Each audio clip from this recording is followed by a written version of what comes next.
So how do you fix the screen recording of the iPad that's not saving? Let's get started. So if you are new to the channel, don't hesitate and subscribe because you don't want to miss the next videos like this one. But essentially, there are a few things you can do.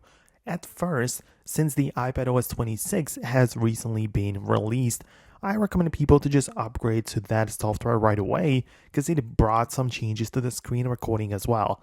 It did bump up the resolution, and generally speaking, it should work well on the latest version. So go ahead and do that.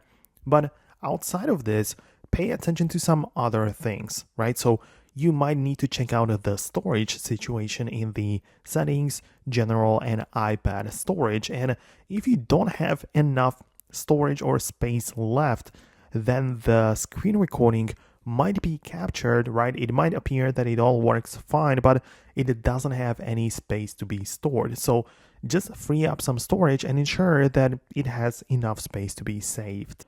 Outside of that, again, as I mentioned, I recommend you to update or perform some quick reboots or restarts, right? So you can just turn off the iPad, leave it turned off for a while, and then turn it back on. And if there was just a small or minor glitch in the software, then it should be fixed with a simple restart like that. But these were the main causes of the issue. If you have anything else that's going on with you, let me know about that in the comments. I'm kind of curious to know, as I didn't really encounter any other problems. So go ahead and share that below in the comments. Thanks a lot for watching, and I'll catch you in the future videos.